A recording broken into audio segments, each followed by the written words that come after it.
Senator Gary Peters just put Kristi Noem on the hot seat, and her answers on cybersecurity might leave you worried about America's safety. At least have a commitment, Madam Chair, that senators on this committee will be allowed to submit questions for the record. Absolutely. And that you will Absolutely. ask the Secretary to answer those questions. Absolutely. Yes. Senator Peters. Thank you, Madam Chair. Secretary Noem, good to see you again. See you. Secretary, I certainly appreciated your commitment during your confirmation hearing before my committee on fully staffing the Gordie Howe International Bridge between Detroit and Canada. As you know, one of the busiest border crossings in all of North America. It's scheduled to open this fall. It's going to be a big deal. But my question for you is, how are preparations going for the opening of that bridge?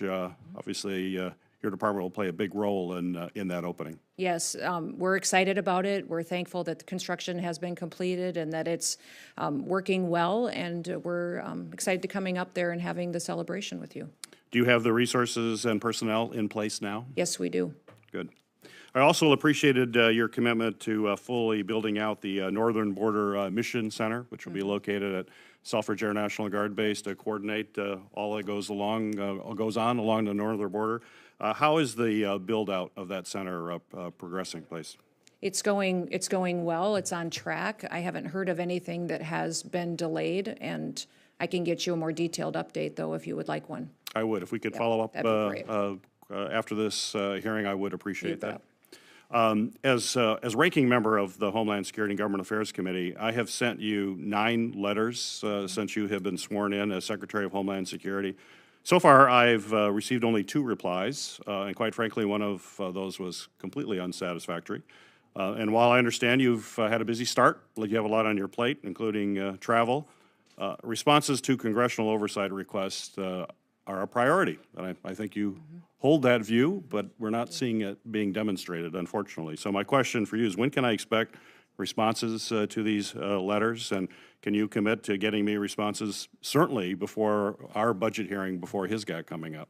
Yes, absolutely. Sir, I was unaware that you had that many letters out yet. I know some of the letters you requested had a lot of data to gather and information, and so that may be to delay on a couple of them, but we will get those gathered and get them to you. As you know, when I came into this role, we had a backlog of letters from senators and congressmen up to 4 years, where the previous administration did not respond to any of you. That was a universal complaint I had from Republicans and Democrats. Well, we want to see that change. So Yes. If we could get this back, these letters back as quickly as possible, I'd appreciate that. You bet.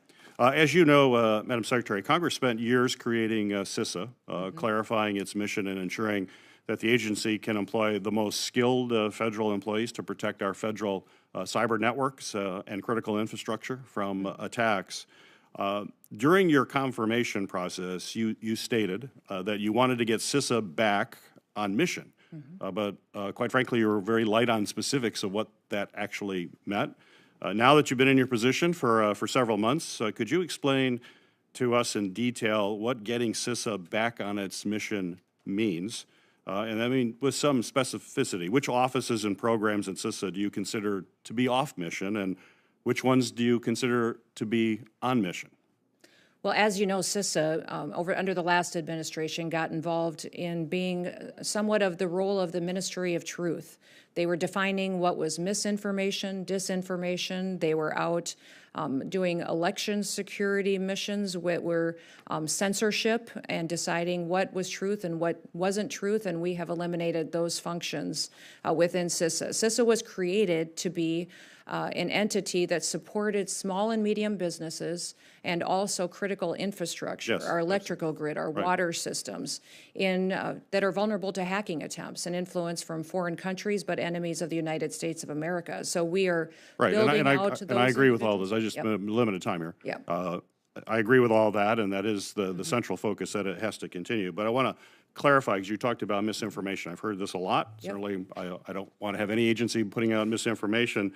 But CISA had 15 full-time employees assigned to countering misinformation mission.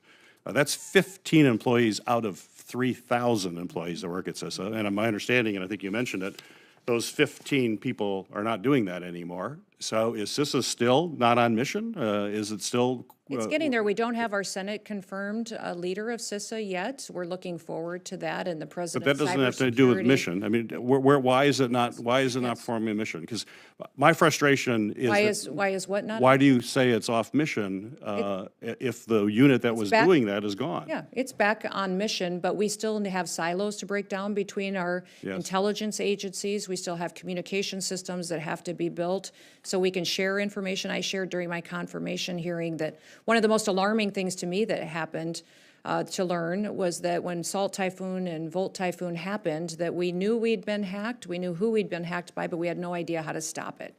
And so building those relationships with the private sector to help us go out there and really get the information that we need to get the technology and expertise to get in front of those bad actors that would infiltrate our systems, I think is incredibly important. So making sure that we have those partnerships to get them with us, sharing information and advice and wisdom on how to stop these hackers before they steal our critical information is very, very important. If you know better than anybody, better than I do even, that we have 10 of the 16 critical infrastructure components under the Department of Homeland Security. So this is a top priority of President Trump.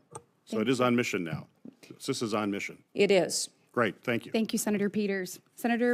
Senator Gary Peters wasn't just asking questions here. He was holding DHS Secretary Kristi Noem to account in a way that every American should pay attention to.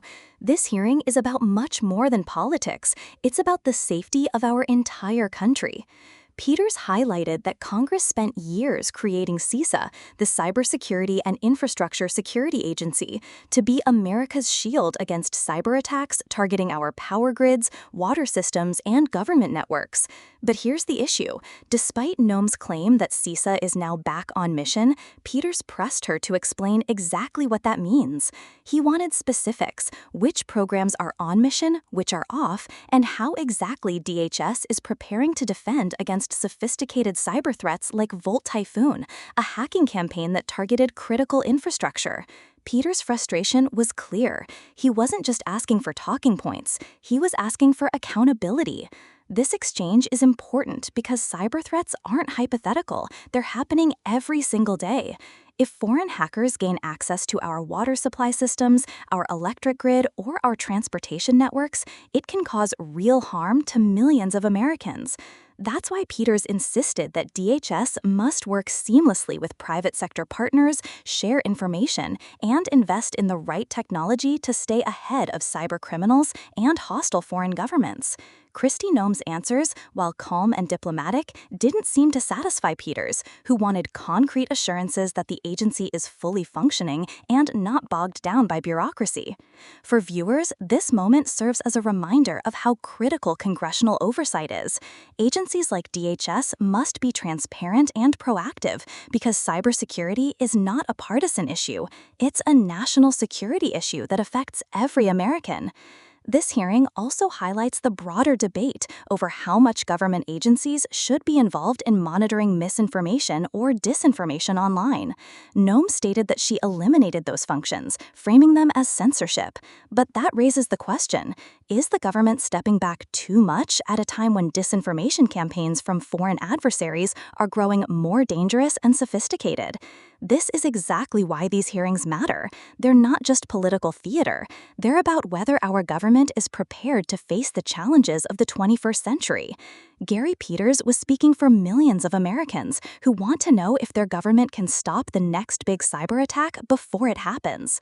So what do you think? Is DHS doing enough to keep America safe from cyber threats? Or is this a sign that our critical infrastructure might still be vulnerable? Drop your thoughts in the comments below. I'd love to hear your take on whether Peters was right to press so hard here.